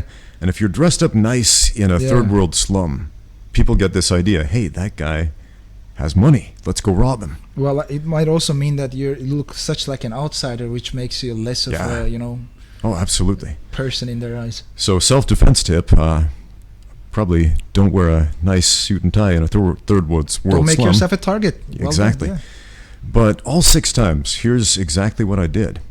The guys would point the gun. They'd say, give me your money. Everything you do it slow, do it calm, and narrate it. Yes. So I would say, all right, I am reaching for my wallet with this hand. It is in this pocket. Exactly. I'm taking it out. I'm putting it on the ground. It's yours. There you go. Exactly. I'm walking away. Exactly. So that's what I was going to say. Exactly like you said. My coach instructed me exactly the same. Hands up, because my wallet is here. Turn your wallet. My wallet is here. My wallet is here. I'm reaching for my wallet. Look here. Just take it out. Give it to the guy. No sudden movements. Okay. Like you said, it's yours. And then that's it. Isn't that much more self-defense, like life-saving, than you actually encourage fucking people to like, hey, why don't you go kick his ass? Like, throw your wallet on his face. Gun disarm. Because that's why I get like really pissed for this issue, man. It's not... I don't find it as innocent as, like, for example, I give you a fat diet, okay? Fat diet is in, I give you these weird ideas, it shouldn't even work. But just because when you're fat, for example, not now, but you're fat and I give you this diet, even if it's like a shitty diet, because you're like keen on doing that, right? You're gonna do it. So you're gonna start being more careful, you're gonna start training, you're gonna be more positive, less stressful. This all contributes to you to lose fat. And then you're like at the end, the diet works, whatever. At the end, I still did something good for you, right? I find it much less innocent than that. You're actually endangering people's lives. you motherfuckers, if you're doing that too. You know, you're really, endangering people. If I give you a wrong self-defense technique which wasn't well taught, or I encourage you to use any kind of bullshit, on these kind of people, I might get you killed. Yeah. That's an interesting point about diets like that. I often get questions about diets, like, what do you think about a ketogenic diet? What do you think about a vegan diet? What do you think about this diet, or whatever? Or, and people try these things, and just like you said, they feel great for a while, often because they're just cutting out the garbage out of their diet. Yeah. Man, don't even get me started on diets, man. It's like, so, because people ask me too, Yunus, I want to be, I want to lose some weight, I want to do this, I want to do that. Okay. And this is what we're going to do. You're going to focus on quality over quantity. Cut out the shit food. Eat less, right? Train more. Yeah. Actually, I mean, there might be little details to this, but overall, this is the idea. Yeah. Take some. Move a little more, eat a little less, or eat a little differently. Eat less. If you're calorie deficit, you're going to lose weight. If you have more calories than you're spending, then you're going to put on weight. No. They don't want to hear that. They want to hear this. If I get 500 grams of orange juice and I combine it with this pepper and I eat it every day before my breakfast, and whatever is left, I mix it with some water and make an ointment and just rub it across my butthole, I'm gonna lose weight. If you say that, people are happy. The more ridiculous shit you give them, it's like alchemy. It's the magic pill. Yeah, they're like, oh, magic pill thing, right? Again, I don't want to get started on this, but a lot of caffeine in it. Caffeine suppresses your appetite, right? And then it makes you energetic, and you feel like training more. You feel happier. It gives you this euphoria. Is that the right word? Yeah. Makes you feel happy. And then, big surprise. You're gonna, of course, be more motivated. You're gonna train more. You feel energetic. You feel happy. You're even more committed to do your diet now, whatever you're doing. And at the end, you lose weight. It's not like you take that and actually makes you lose weight. I mean, unless you take some steroid or something really heavy shit, nothing's gonna make you just burn fat out of nowhere, And then, Indeed. Such a funny industry, man. Isn't it though? Yeah. Man, I hate giving out diet advice because people are always asking me this. Anybody who works in any fitness-related field, including combat sports, probably especially combat sports, because people are always trying to cut weight and whatever. Yeah. Now you've had some experience with jiu-jitsu competition, basically being the smaller guy in the bigger weight classes. Yeah. Is that right? Yeah, that's true. To be honest, I never wanted that. I didn't want. It's not like I aimed for that. But what happened was in China, especially remember the times when 6-7 years ago, when those are times when I first started to compete. I still had a full-time job about those times and stuff, and I was fighting with guys like Amu, he's amazing MMA fighter. Li Jingliang, now he's in UFC. These kind of guys, and compete against these guys is the guy who has a full-time job. I don't even feel fit. So it already started as with that kind of feeling. Oh, I have to go against guys stronger than me at all times. And I'm not using it as a excuse or anything. So I lost many of these matches back in the day, and then but then I have to go compete in a tournament. I'm the only brown belt guy. The other guy is 100-something kilos. Well, what am I gonna do? And I want to compete as much as possible. So I joined the open weight, and that's why I fight the same guy 2 times or something. And then it turned into a habit. I start to feel like, man, I mean, as long as I can do some good technique, I can survive against those guys. It's not a big issue for me. Then, that was my mentality until this year. Because every time, for example, I go compete. When I won Abu Dhabi last year in Abu Dhabi, I competed in 85 division. But when I was competing in 85 division, I was 83 kilo with the gi. Something around those numbers. I might be wrong 1 to 2 kilos. What's the next weight class down in the Abu Dhabi? 76. I might be wrong again. 76, 77, something like that. Okay. If I'm wrong, sorry. And the change is kind of quite huge, right? But I always have this mentality, kind of a bit lazy, if you'd say, I'm just gonna go and fight. I don't care as long as I'm. But the guys over there, the weigh-ins are the day before, just like in MMA. So 85 is not really 85. If you've seen me on the podium, the guys are like this, and I look quite smaller compared to them. And I still didn't mind. I went to Asian Open last year for the IBJJF tournament for the black belt this time. And at that time, I was kind of quite more motivated to put on more weight. I started putting more weight and stuff, and it was going fast for a certain level. I hit like 87, and I was like, you know what, bro? If with this speed, I'm gonna be 90 something soon. So let's join 94. So I joined 94. But then as the time comes on, it didn't work out like that. After 86 or something, 87, I plateaued, and I was really putting on bad weight, bro. Bad. Yeah. Like my tummy everything was coming out like this. It wasn't even good weight. I wasn't feeling stronger. I was just feeling fat. Yeah, because force feeding myself, bro. And then I won the division with all submissions and stuff, but then it was starting to get tough, that kind of mentality. This time I jumped 2 weight classes, not 1, but still. Oh, wow. When I did this year Abu Dhabi, I think I fought okay, even though I lost. Because when I say I fought well, like, I have a dream, right? I'm trying to get to a certain level, and I think I'm going on that path. I'm not saying I did very, very well, but let's say I was satisfied with what I did. But I lost. I still hoped I could win, but I couldn't. But then I start to feel for the first time like I am weaker for this division. I'm weak. I either want to go down or going to go high. So, and but the problem with the middleweight is if you go low, the game becomes a bit more faster. Lightweight starts to be much more movement. Oh yeah. If you go high from middleweight, it's like middle heavyweight now. Then now it's like much more pressure, because the proportions change. Like it's much more proportional in the lower weights. Like you're getting smashed, but you have enough power because no matter how big or muscular you get, we still have the same bone density and our muscles are made of the same things, right? You can sometimes push the guy off, so he has to move, blah, blah. But after, I think, medium heavyweight or heavyweight, once you smash, it's hard to recover from that. Our body structure is not enough to get out of that anymore. So the game changes too. And I find myself competing better in the higher weight classes.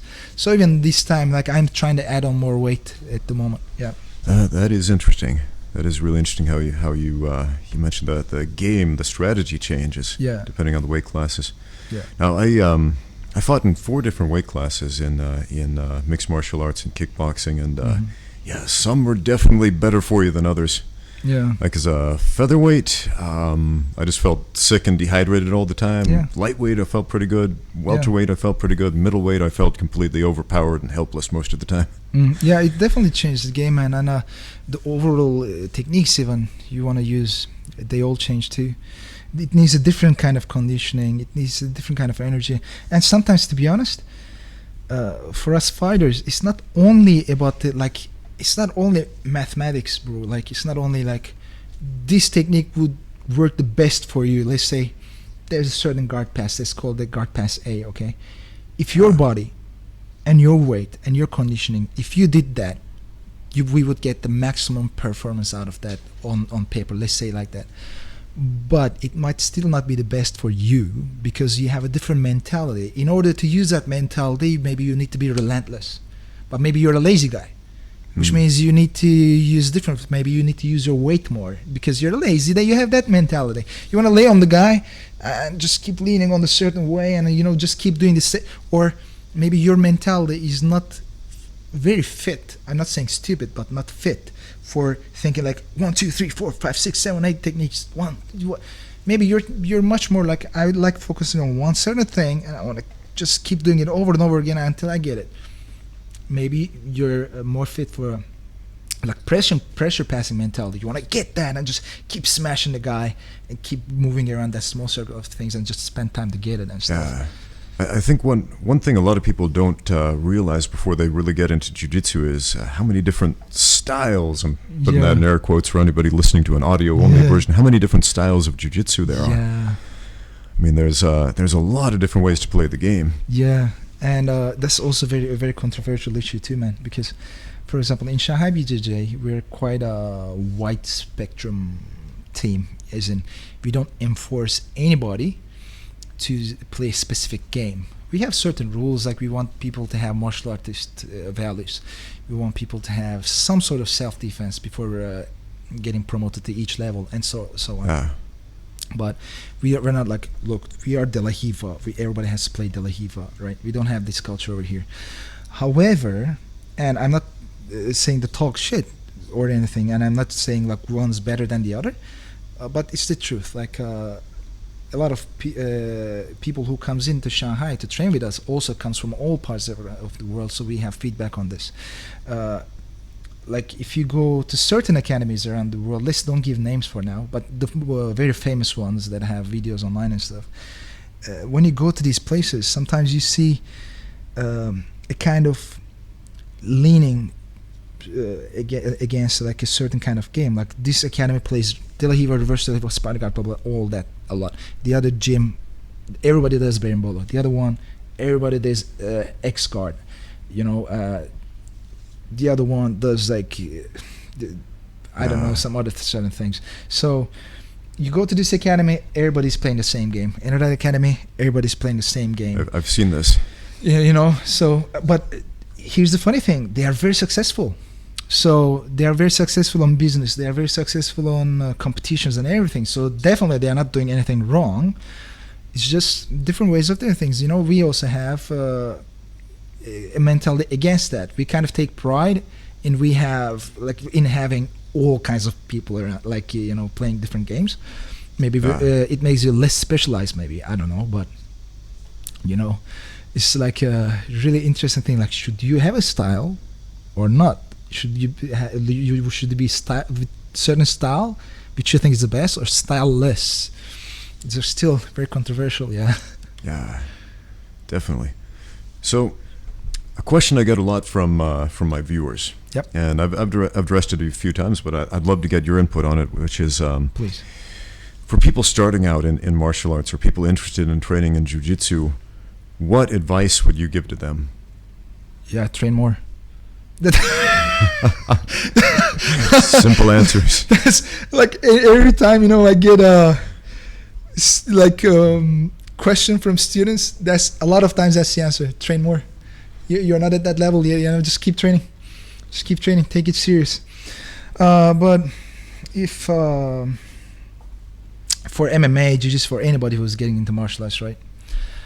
I think my suggestion would be this: no matter, okay, like you do taekwondo or MMA or aikido or, you know, jiu-jitsu, whatever. Okay, I try to include all spectrums. I hope when you train martial arts, I hope you can see the value beyond the fighting techniques that you're doing, and not just only focus on the physical part of this. The world is a different place than before. It's much less physical. When people come into our academy, we are trying to use the martial arts, like the fighting techniques and everything. Physicality is only a tool to make you a certain kind of quality of person. Like, you might want to be the UFC champion. All power to you. I hope you can. But don't forget, you will be living until like 70 or 80, hopefully, or 90, right? Hopefully everybody lives so long. And you're not going to be so strong your whole life. You're not going to be, you know, 25, 30, 20, or whatever, on these ages. You're going to get old. You're going to get tired. And what kind of legacy you want to left behind? You want to just leave medals or just rumors about how tough you were, you know? Or you actually want to raise students. You want to raise better people. You want your students to be toughest guys around, or you want them to be so strong mentally and physically that when they work in a company, right, they can be very efficient leaders. They can be very efficient businessmen, lawyers, doctors, whatever, and they can also spread that legacy to other people.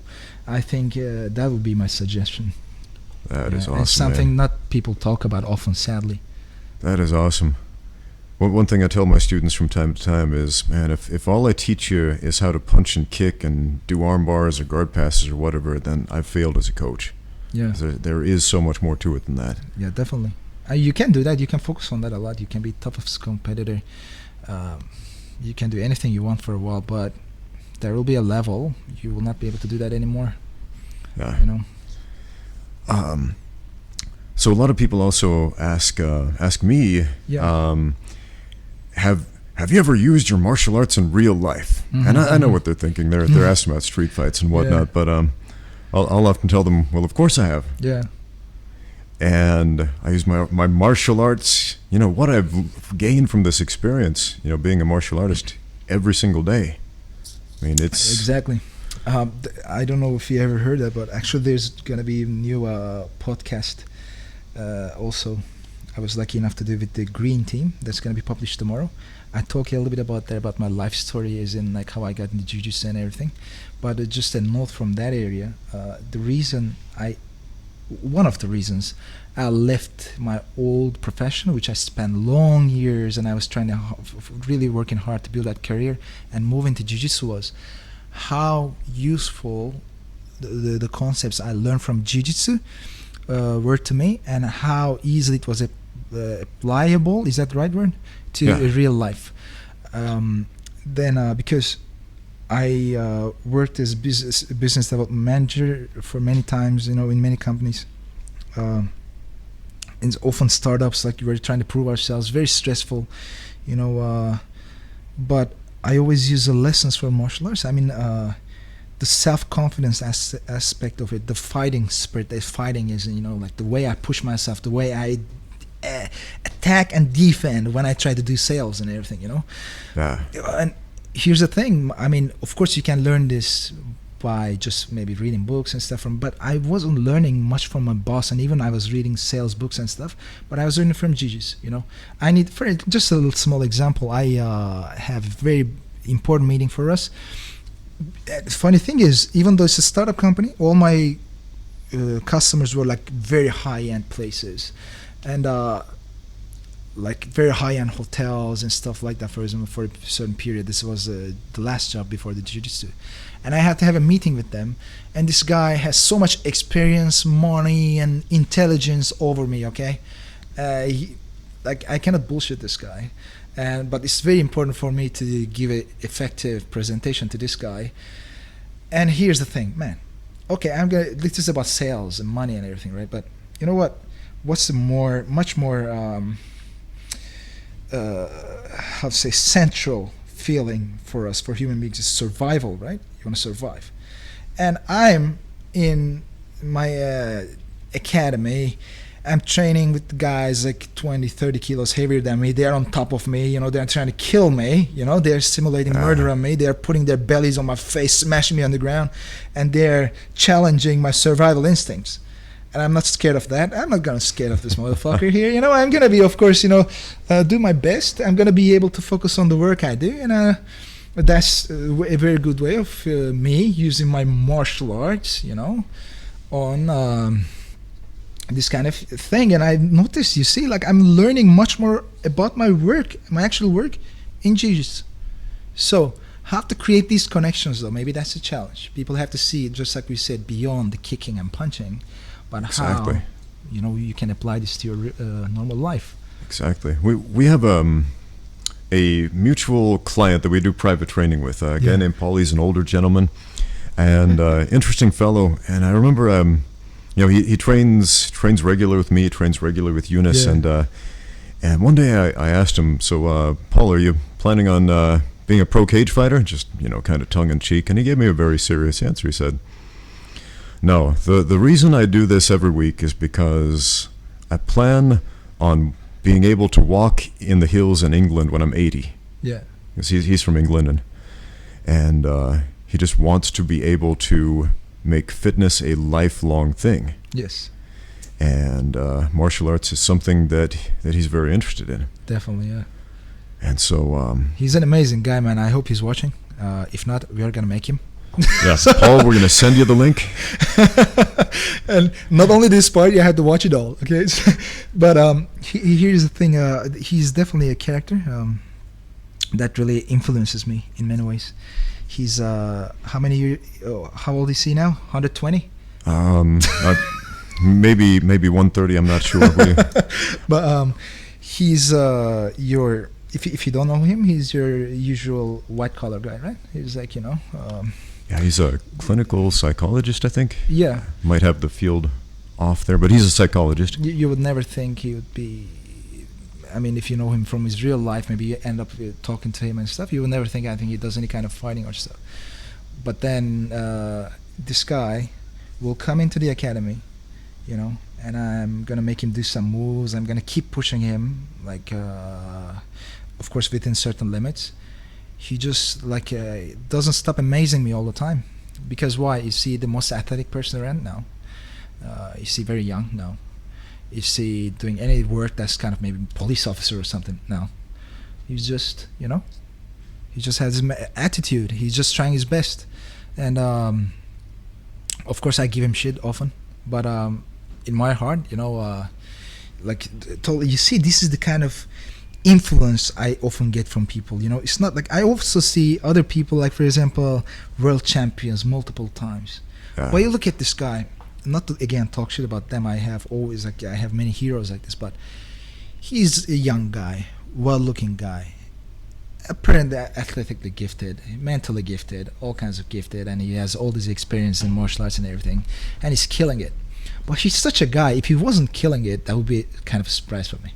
You know what I mean? Yeah. But then you look at these other guys, who is trying their best and pushing and getting better. I mean, Paul does some moves. If you don't know him, again, you would not guess he would be able to do those, jumping around, all the time. I make him roll, do a lot of crazy things. Man, that's the real inspiration for me, looking around these guys. Yeah. Yeah. He's one of those guys who has that thing called heart, which is often misunderstood to be, like a lot of people say, oh, that guy has heart. And what they mean is he's just getting He's a total retard. Up. But people, what people think. Yeah, the way we should use that word, like a fighter, a student, a martial artist who has heart, is somebody who perseveres. Yes. Somebody who does it anyway, despite any disadvantages they may have. There's that funny thing, right, about sports, martial arts, and everything. Because when we get onto this path, right? I mean, and you definitely, I'm sure too. I mean, we have spent all these years, a lot of failures. A lot of trial and error, especially since we live over here in China. It wasn't easy at all to come to a certain level where we are, and then you're gonna have, for example, a white belt student come again, and he's gonna roll with you, and maybe I can, of course, can deal with him easily at this level, and he's gonna be like, oh man, you're very strong, your technique is like this. And again, I'm not saying all this to tell I'm tough. I'm not tough at all, but okay, let's make it honest observation. I'm going to be a bit different than a white belt who just started the sport, of course. Yeah. And then they're not going to see all the hard work, all the failures, how many times I went to the competition scene to get my ass kicked badly, and it was all a hard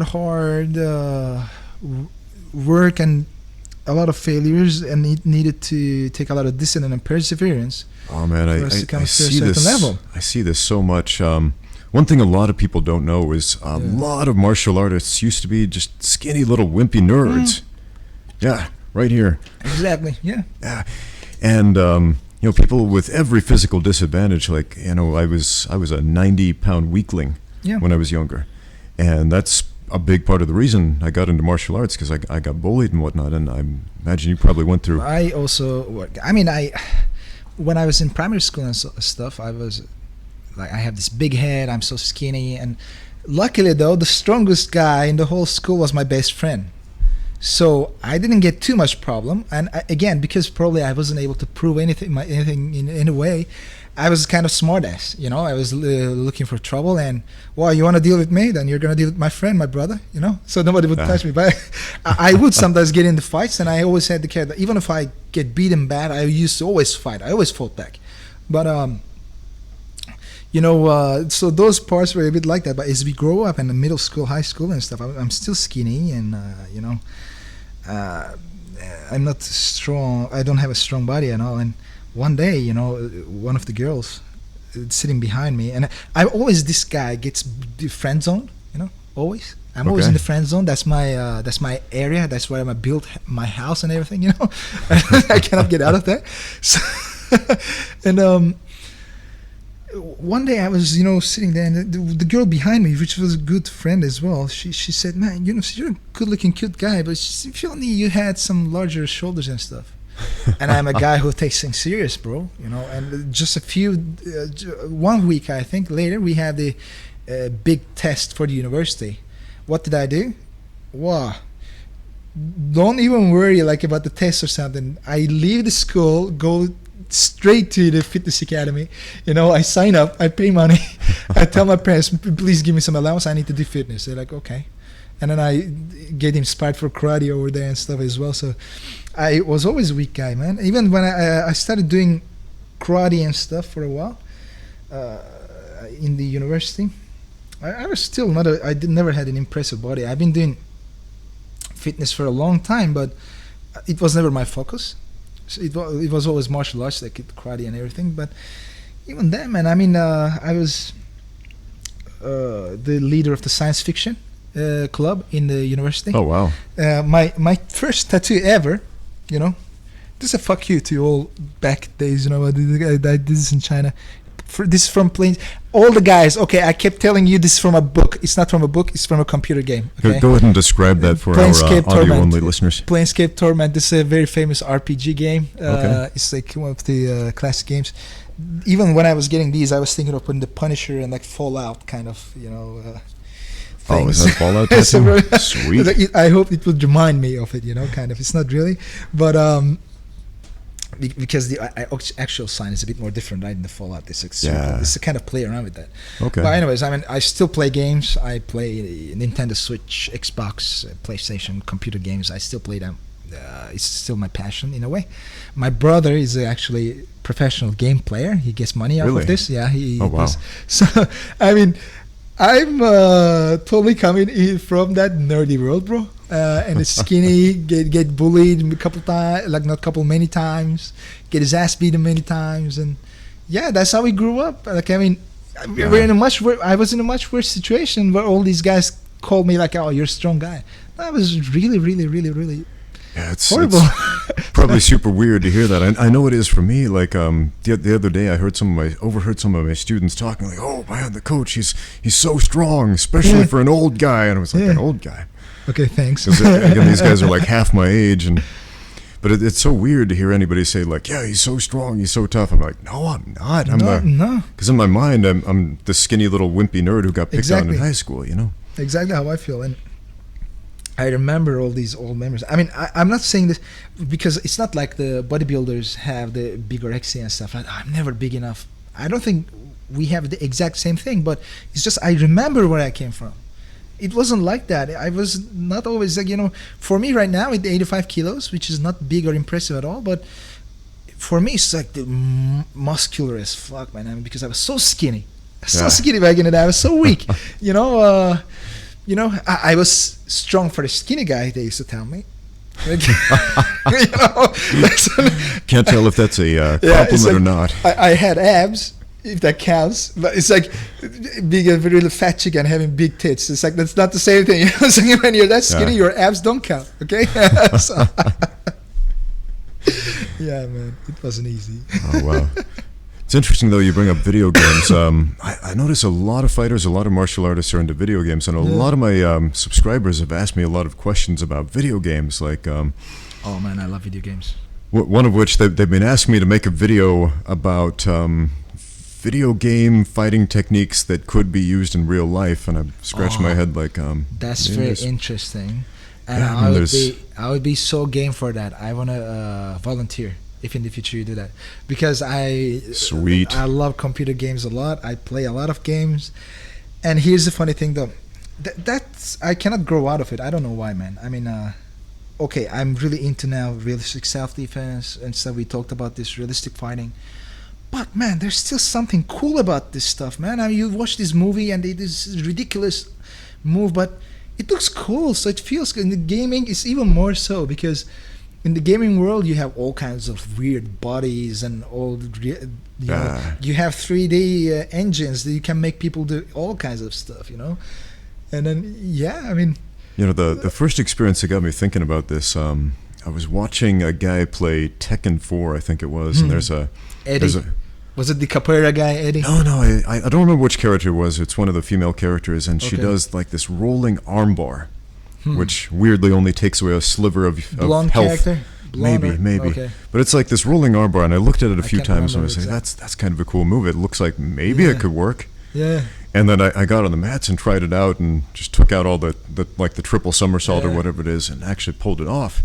And I ended up using it in a jiu-jitsu tournament once. It looks there you very go. different than it did in the game, but the same basic mechanics: Yeah. hold the leg, hold the arm, leg over the top. Well, and- there are some good things there, but there are also some shitty things. I mean, Oh, there was absolutely. also, I immediately said Eddie because that was the most famous character when I used to go to arcade salons, only to be get slapped by my mom before spending my money there in these dangerous areas. But there was this Eddie character. There was a few buttons, few combos, and you just put your hands on it. You just keep circling, do breakdancing, and if you hit the guy boom falls, and you keep hitting him on the ground, and there are a lot of strikes that doesn't really make sense. But in the game, you just boom touch him, and he just gets hurt and stuff. So yeah, man. I mean, there are a lot of different and interesting aspects of video games, man. I recently downloaded this game because I used to spend a lot of money on this computer game back in the gym just for nostalgia. I gave it like 60 yuan or something. And there's this big character, Weiler. It's what was the game's name? Damn. Sorry, feeling stupid. Art of Fighting, I think. Art of Fighting. Okay. Something, but which year I don't remember. There's big character Weiler. He drinks some potion and grows like ridiculously muscular, like beyond He-Man, like maybe double the size of He-Man or something. Kind of like Bane Triple. from Batman. Like maybe even bigger, but we're getting close. Okay. So, well, in the game, if you just get him close enough and you just keep pressing on that, punching button, he just does this punch like.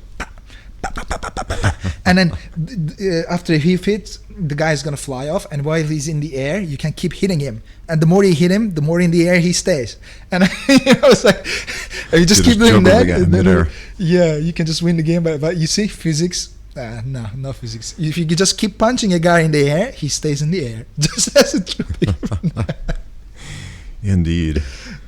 But yeah, one thing about games, though, one of my subscribers pointed out that even games that have nothing to do with fighting can still teach strategies that can actually carry over. For sure. One thing I've noticed in a game that can also carry over into real life, and I've also heard athletes like, say, Marcelo Garcia bring this up, is that a strategy needs to be very simple. Yes. And before I read this, I always thought like, you need all these contingency plans. You need 23 different variables in your game plan. And Marcelo Garcia said, no, you just need two. You need a good plan A and a complementary plan B. Mm-hmm. And when plan A fails, go to plan B. When plan B fails, go back to plan A. Mm-hmm. And I thought, wow, that's so simple, it just might work. Mm-hmm. So I started trying that sort of thing. And man, it's magic, I'll tell you. I think it becomes second nature after a certain while. I kind of agree what he says, but I think a lot of people might misunderstand that if that's the first time they hear it. Like, definitely. For example, there's a nice quote I like about war. It's like, if no war is... I might be wrong, by the way, I'm sorry, but the overall meaning is like this. You cannot win a war, nothing goes according to the plan, but you cannot win a war without a plan as well. So that's one of the things I come to understand in jiu-jitsu. First of all, it's you don't know what your opponent is gonna do. You cannot control your opponent, no matter how small or big he is. You cannot just control him. He's gonna do his own stuff. So, but just like the guy says, if you don't have a certain plan, then you have nowhere to go. You're gonna feel lost. I think that's one side of the argument. It's like, I think it's like overall, if you're a car driver, right? I want to go from here to Pudong. Okay, I'm going to use this path to go there. But most likely they're going to be repair here. There's a car over there. There's a, Dulce. I'd say there's traffic over there. You have to turn right. But overall, you know your direction and you know kind of your favorite path. So you're going to take it as a reference and you're just going to keep using it. But it's never going to be totally according to that, for sure. And the another side to that is, I think guys like Marcelo Garcia can say that, understand, because a lot of things he does when he has a plan A, I'm sure he's already deep and complicated enough for a inferior person like me. Okay, so I think it's just like jiu-jitsu, right? The more you train, the simpler everything gets. But that does not mean you're not doing anything. That does not mean your moves doesn't make sense. It's just every detail is such correct. Like with maybe a small move, you're already covering a lot of things. For example, let's say I'm teaching, or let's don't use me as an example. I don't believe I'm that good, but my teacher, if he does a simple pressure movement from the side mount and hand to control you, it's so simple. It just takes for 1 minute for him to explain all that stuff. But if I would ask him to make it complicated for me and just go to all details for me, it would take hours, I think. I think it's something like that. With the more experience, it looks much more effortless. It's much simpler for you to do it, unlike, let's say, powerlifting, right? Because I always use it as an example. If you're doing powerlifting, it's actually getting harder on you in a way, right? You're lifting heavier and heavier, and you're putting yourself on the more. But jiu-jitsu is the opposite. The more you train, you still do a lot of right things with a lot of details in it that we don't see, but it just gets easier. You can train more. You can train much more times. And before, maybe you would train with white belts 2 times and you would die out of, tiredom. But now you can draw with 10 black belts and just kill them over and over again. You're still okay, like some of the jiu-jitsu gods right now. So that is interesting. We absolutely need the context of experience to understand a game plan like that. Yeah. Like when I say plan A and plan B, I'm definitely not saying you just need to know 2 things about jiu-jitsu and you can win. Absolutely not. Yeah. It's more along the lines of you're in a specific position. Yeah. And from that position, you can execute this plan or this plan. I mean, you could go any other direction as well, but it's just one way to keep you focused, I would say. I think so. But like you were explaining before as well, when you were explaining all the details of a good plan, I think they're still a part of the plan. It's just, you're so good. Like when you say plan A, you already have a whole total concept of what's gonna happen, what can happen, how do we deal with all this stuff. But yeah. I think a great example of that in action, and I wish we could hold it up on the screen right now. Unfortunately, we don't have internet access. Internet access in China is terrible. Maybe I'll put it in post, but what's his name? Shanghai Ribeiro? Yes. He had a match, I think it was like a year ago or something like that.